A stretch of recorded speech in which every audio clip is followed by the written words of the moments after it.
Highs, lows, WTFs, and woes. The Oscars are always full of fumbles and fuff-ups, from being played off by sudden blaring music to being bullied by the host or tripping on the red carpet. So, what was 2024's most embarrassing Oscar moment? Hosts do the most, so we'll break into everything awful said by Jimmy Kimmel first. Hosting the 96th Oscars is gonna have some pressure, but Kimmel's one of those few hosts who's done this rodeo more than once. Some years he's done better than others, and for the most part he balances terrible not landing jokes with genuine quality humor, or genuinely calling out people's behaviors, which everybody gets a kick out of. Like this year, when he addressed one of the biggest directorial snubs to ever happen in Hollywood against Greta Gerwig. It took all of 4 minutes at the top of the show before Kimmel addressed that elephant in the room. When the clapping began, however, Kimmel quipped, "I know you're clapping, but you are the ones who didn't vote for her, by the way. Don't act like you had nothing to do with this." That was pretty effing real of him. We need a little bit more of that in Hollywood. But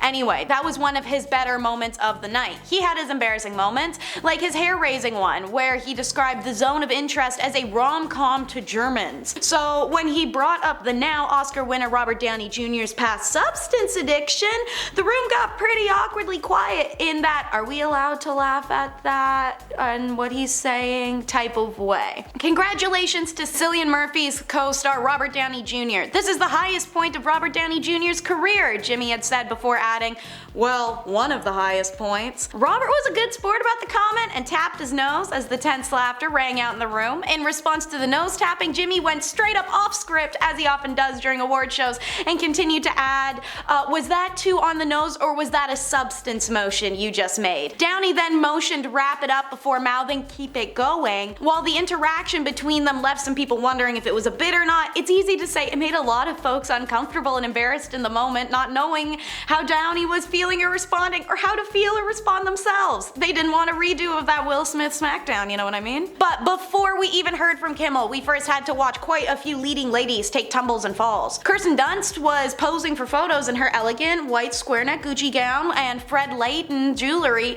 when she encountered a slight blip, or rather slip. In a video you can see Dunst is walking along the carpet while looking back at her husband, Jesse Plemons, lovingly and smiling for the cameras as she's in motion. But when she turns and holds her arms out for her man to come embrace her, she trips backwards and tumbles into a giant Oscar statue that happened to be right behind her. The couple greets the near fall with humor. The Friday Night Lights actor dressed in a tux, he smiles, while his wife is giggling and hiding her face and whispering things in his ears. But earlier in the night, actress Lisa Koshy actually took a major fall, caused by her massive platform creeper heels and tight-fitted mermaid gown. She goes from walking to feet out from under her, landing on her ass in an actual heartbeat. Lisa sits looking dazed and surprised for a moment before embarrassingly laughing it off and slowly working her way back up onto her heels. In the now viral video you can see she was laughing through it and even joking that a manhole was responsible for her wipeout. On the topic of wiping out, something else that didn't land was the Rustin toast.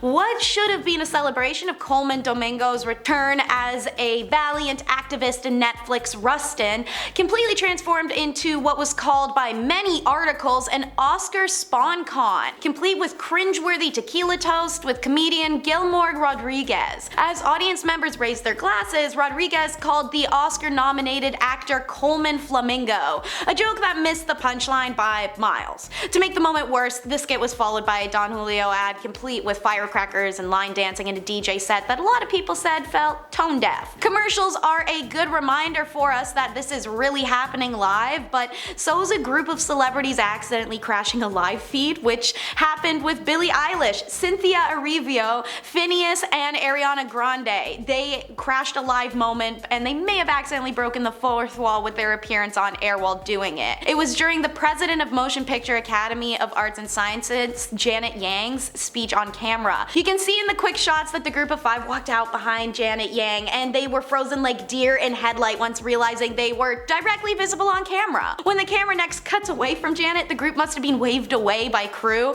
because they weren't caught on screen crashing for long. Honestly, it was a refreshingly real moment, if not a little awkward and embarrassing for those involved. Sort of like how John Cena was feeling moments before realizing he was too scared to streak. It's only embarrassing in principle because it was actually pretty funny for everyone watching. Just not Cena, who had to, live it out. During the awards ceremony, John Cena appeared naked on stage as an homage to one of the most famed moments in Academy Awards history. For those not alive when it happened, a naked man appeared at the 46 Oscars in 1974, while David Niven was introducing Elizabeth Taylor. In the bit, John was supposed to appear on stage fully naked with nothing but an envelope to cover his junk, but he changed his mind. To quote him, "I just don't feel right about it. It's an elegant event, you know? You should feel shame right now for suggesting such a tasteless joke." Next thing we know, Cena peeks from behind the set and says he doesn't want to do the streaker bit, but will still take center stage with only the winner envelope covering, well, his little winner, much to the laughter and delight of the audience. But don't expect the laughter to linger, because in came a real awkward playoff. Yevgeny Maloliteka, Mstislav Chernov, and Michelle Misner won Best Documentary Feature at the Oscars for 20 Days and Mariupol. Chernov gives a powerful and moving speech about the film, about Ukraine surviving the onslaught of its neighboring country. Chernov spoke about the resolve of Ukrainian people and the importance of showing injustices around the world through film, and to quote him, "It's because cinema forms memories and memories form history." It was brilliant, it was moving, and it held so much power and prominence, shaking the room.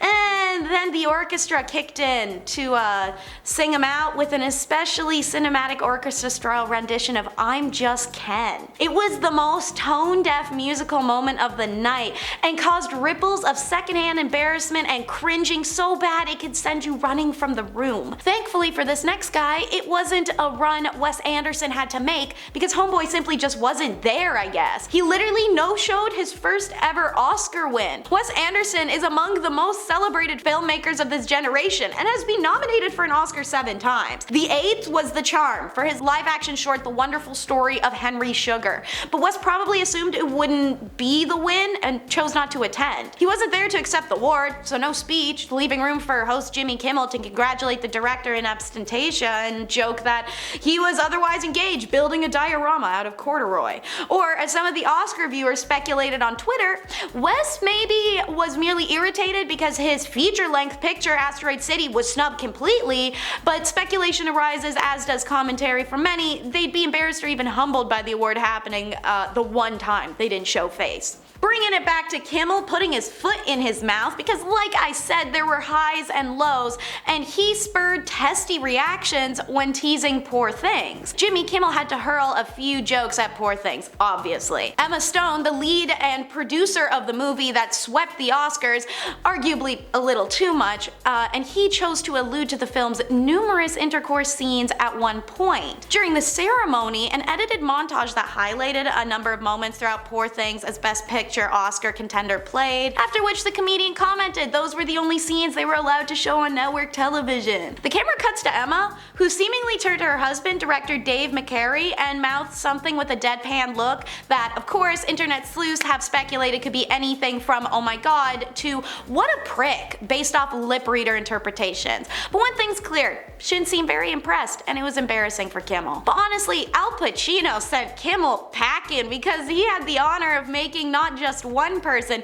but an entire audience of people unimpressed, confused, and dare say scared and lost, with a horrible winner announcement. No disrespect to a Hollywood OG like Al Pacino, but he should stick to receiving awards rather than handing them out. Pacino was tasked with the most important announcement of the night, revealing this year's Best Picture winner. Normally, folks read out the different categories, camera cuts while live to the different actors nominated, so on, so forth. Y'all know the drill. Our boy Al here, though, literally hops up on stage to give the final award of the night, which traditionally is revealed with all this dramatic build-up, sometimes even drum roll for effect, and this 83-year-old man that he is cuts to the chase, ditches bells and whistles, doesn't even read out the list of 10 nominees. He just says 10 wonderful films were nominated, but only one will take the award for Best Picture. And I have to go to the envelope for that, and I will. Here it comes. He opens the envelope and then he blurts out, "Am I see Oppenheimer?" Yes. Yes. He doesn't even do the traditional line of, and the Oscar goes to, beforehand. That's just it.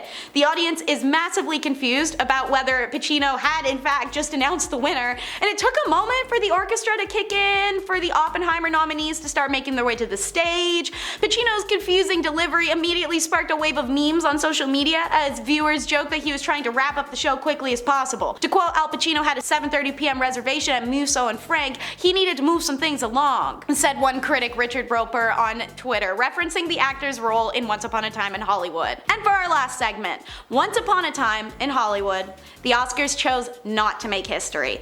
It was the upset of the night. Almost everyone expected Lily Gladstone to win Best Actress for her role in Killers of the Flower Moon. It would make up for the film being iced out of its other categories, snubbed again and again.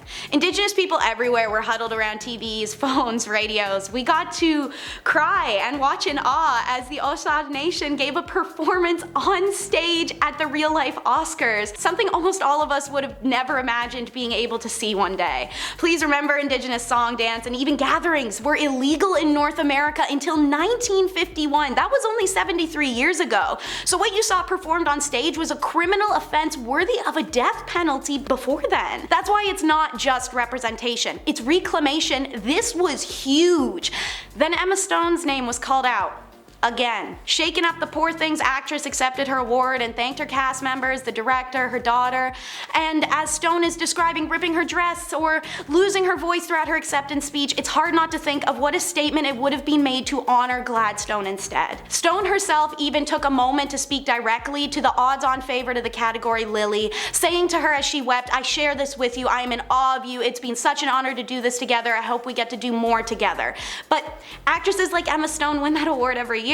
She'll always be able to do more and win more awards. Lily was a rare shot, a first in Hollywood, one we might not get again for a long time, and that's the point. It wasn't just that she was the beating heart of Killers of the Flower Moon. Her win would have also made history as the first Indigenous woman to win an Oscar for Best Actress. It was such a missed opportunity. By awarding her, it wouldn't have been awarding one actress like it was with Emma. You would have been awarding an entire community. It represented more than Gladstone. It represented change in the industry, change in how people view us as Indigenous people, or at least it was supposed to. It was once again another slap in the face for the Indigenous communities instead. 10 Oscar nominations, nothing taken home. Many are commenting it feels like the movie never had a chance to ever win an Oscar, and it was only nominated to make the Academy seem less bigoted in their selections, turning the entire plotline, its history, the importance of the movie into just tokenism. I'd say embarrassing is only one word to describe this Oscar failure.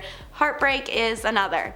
So, viewers, what did you think of the Oscar outcome? Do you agree with the choices? Or are you part of like normal society who's like grieving for Gladstone and screaming with rage on behalf of the Barbie movie? Comment your opinions down below or share with friends to hear theirs. Until next time, be sure to like and subscribe for more. Peace.